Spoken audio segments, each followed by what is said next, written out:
yeah. We are back again. I wasn't even going to drop two this week, but man, I had to come here and talk about these Houston Rockets. I thought losing Capella was going to mess them up. It seemed like losing Capella is something they should have been done. Well, then I lie. You know what's the difference? I figured out the difference last night as I was watching the game.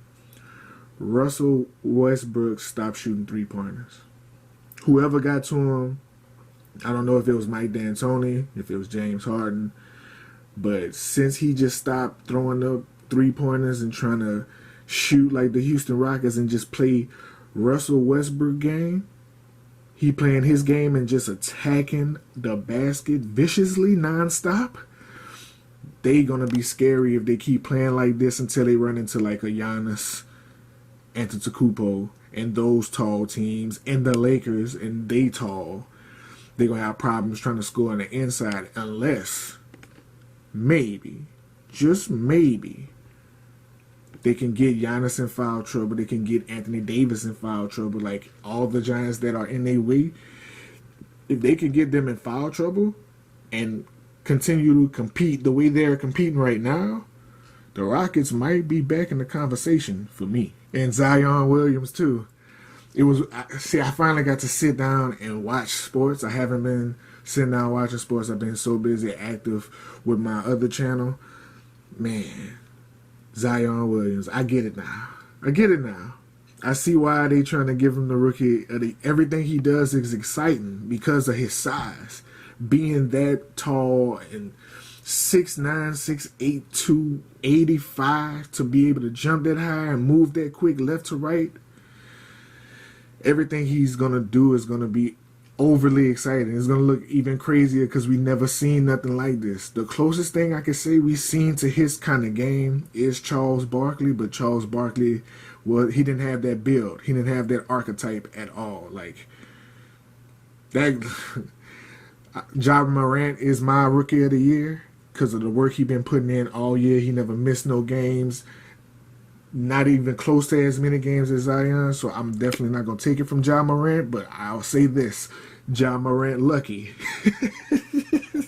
Ja Morant lucky that Zion wasn't playing the whole season, because if he was, he would be a runaway with the rookie of the year with ease. I don't want to get too crazy about the Rockets because they beat the Celtics. The Celtics play small ball too, so that's not really a real good gauge.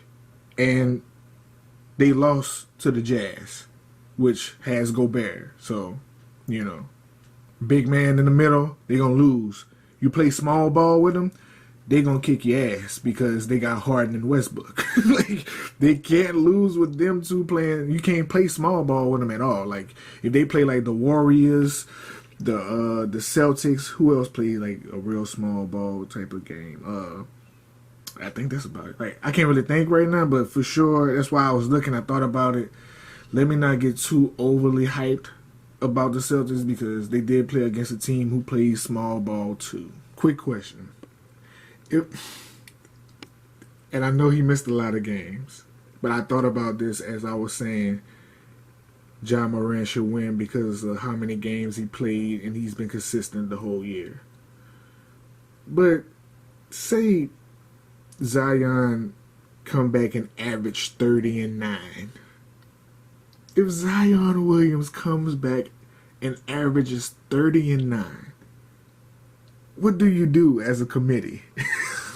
What do you do? In the style of play that he plays, if he comes back and score 30-9 and average that with some assists, 2-3 assists a game, oh my God. Would you have to give it to him? Would you?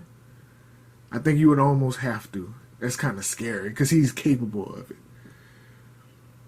I don't think he's mature enough, and I don't think his body will allow him to do it right now. But man, if he didn't get hurt at Duke, see, that's that 1 year rule, man. If he'd have came straight from high school, he would have been dominant this whole year, I think. because I think that injury at Duke is what's still nagging him right now. But you know, once you injure one thing, then the next thing, then the next thing, it all starts to fall apart.